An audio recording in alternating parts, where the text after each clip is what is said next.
you would think we were all arguing. But we're not. Candace Cameron Bure is taking us inside her life with her very opinionated family. And we've got the stories that define the week on People in 10. I'm Andrea BOEHLKE, bringing you everything you need to know about pop culture right now. We've got 10 minutes, so let's get to it with the first 5. We start with the social media post that got us talking this week. On Tuesday, Vanessa Bryant remembered her late husband Kobe and their daughter Gianna on the 1-year anniversary of their deaths. She shared a letter from one of Gianna's best friends, Aubrey, who honored the 13-year-old's love of life before she passed away. Vanessa also wrote that she will never understand how this tragedy happened and that it still doesn't feel real. Alex Rodriguez, Michael Jordan, and Olivia Munn were among the many stars who also paid tribute to Kobe with posts of their own. Kobe, Gianna, and 7 others were killed when their helicopter crashed in Calabasas, California on January 26, 2020.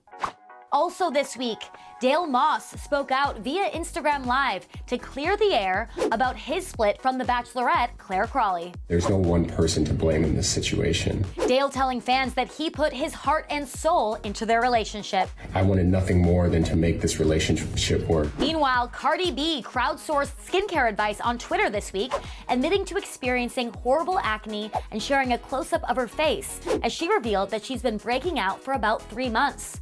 But Kehlani to the rescue. Cardi's fellow singer recommended someone who might be able to help, and Cardi plans on giving fans an update in 2 weeks. Okay, try and keep up with this reality TV drama. This week, Southern Charm star Madison LeCroy seemingly confirmed she had a fling with Jay Cutler. Madison reveals on social media the text messages that Jay had actually sent her. Sources tell People here that these are legit. However, a couple fans are speculating that Madison may have deleted some of these text messages. She also shared this photo, writing, "Too bad it didn't work out." Madison's public revelation may be in retaliation to this recent post by Jay's ex, Kristin Cavallari. Fans are speculating that this is sort of a clapback to Madison talking ill of Kristen on an Instagram Live. And adding to the drama, Kristen's BFF Justin Anderson posted this TikTok video with the caption, "It's the making something out of nothing for me." He also included lyrics from Southern Charm's theme song. Justin is sticking by his best friend Kristen on this one. Now onto a story you've been following closely this week on People.com. Kate Hudson is opening up about her estrangement from her father, actor and musician Bill Hudson. I think that estrangement is unfortunately quite common, and I think it's important for people to talk about that. We sometimes need a little bit of talk and humor to move us into places where we can heal some of the wounds. Kate was born to Bill and actress Goldie Hawn in 1979, but Bill filed for divorce just 1 year later in 1980. It's a 41-year-old issue. Kate and her brother Oliver were then raised by their mom and stepfather, actor Kurt Russell, who Kate credits for stepping in as a, quote, dependable father figure. Now, Kate acknowledges that she has a great family. But it doesn't take away from the fact that we didn't know our dad. I think people sometimes just need to hear that they're not alone in that. This week, People is taking you behind palace walls with new details on what Queen Elizabeth is really like. Sally Bedell Smith is a royal biographer, and she says that Queen Elizabeth is much livelier in private than what the public sees. A source at the Queen's Sandringham estate even once told her that the Queen has a big laugh that can be heard throughout the large house. And while being a monarch is serious business, the 94-year-old's sense of humor is surprisingly self-deprecating. Smith remembers how once the Queen saw herself on TV, she commented, "Oh, there's my Miss Piggy face." She even had some fun during a 2012 photo shoot, striking poses and mimicking professional models. That's according to her dressmaker and close confidant, Angela Kelly, who calls her a natural. But being queen can get stressful, so what's her go-to way to relax? The Queen goes into a peaceful mode when she's around her beloved animals. That includes a dog, her last living Dorgie, named Candy, and her stable of English-bred fell ponies. And before we move on, how's this for a first look at Kristen Stewart as Princess Diana in the new movie Spencer? It definitely had us doing a double take. And finally, JoJo Siwa is speaking her truth. Now that the world gets to see this side of my life, it makes me really, really happy. I've been happy in this land for a minute now, JoJo came out as part of the LGBTQ community when she tweeted this photo wearing a Best Gay Cousin Ever t-shirt. Afterwards, she shared in an Instagram Live how much support she's received. I have felt so much love and I have felt so much happiness surrounding me, and it's unreal. Fellow stars like Ellen DeGeneres and Lil Nas X have flooded JoJo's tweet with messages of support. And her former Dance Moms teacher, Abby Lee Miller, posted a sweet message on Instagram alongside a series of photos of JoJo and her together. And while JoJo says she is feeling all the love, she's not ready to share how she labels herself just yet. I want to share everything with the world, I really do, but I also want to keep things in my life private until they're ready to be public. Love to see her so happy and confident. You go, JoJo. Now, let's move on to some screen time.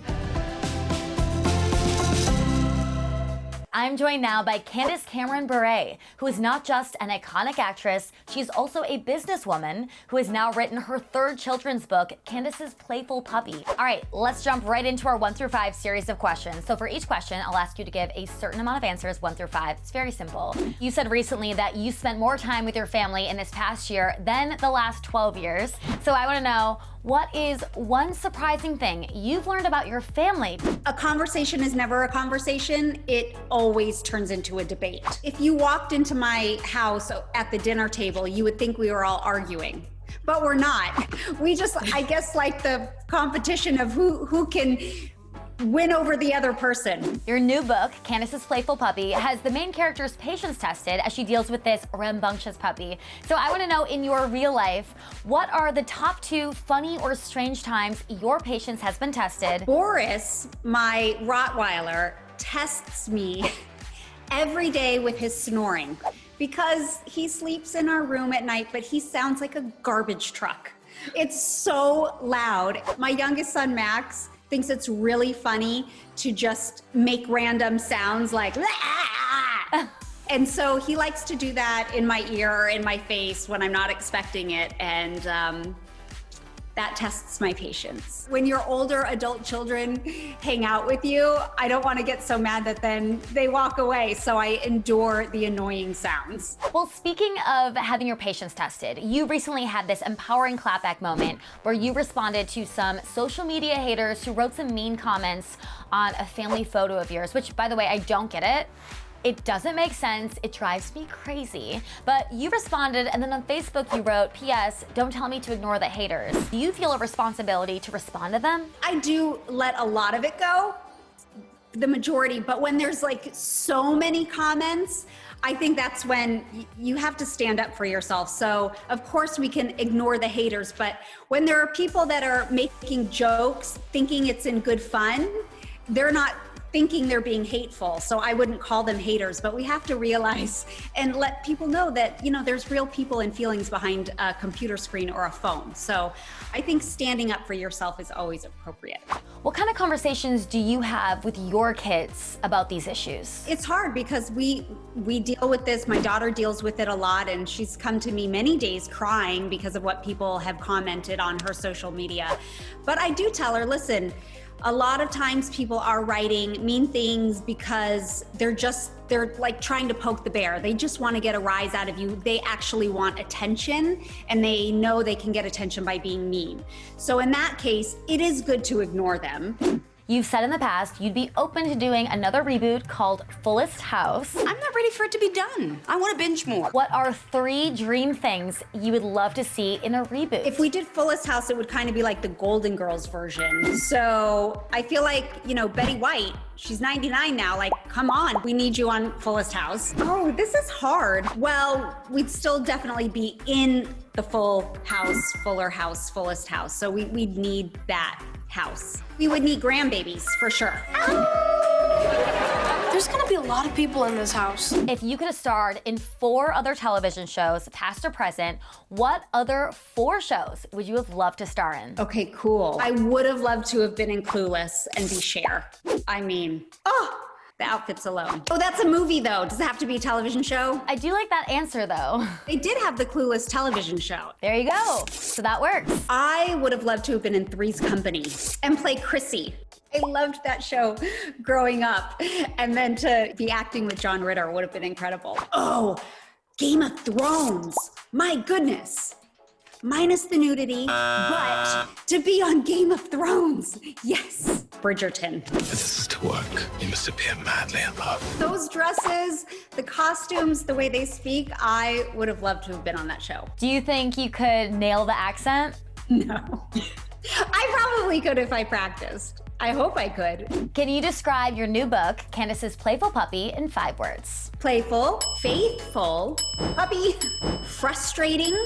These aren't very flattering words. I'm trying to go through the story. Well, joyful. Candace, thank you so much for being here. Everyone, make sure you get her new children's book, Candace's Playful Puppy. It's available now everywhere books are sold. All right, time's up. See you next Thursday.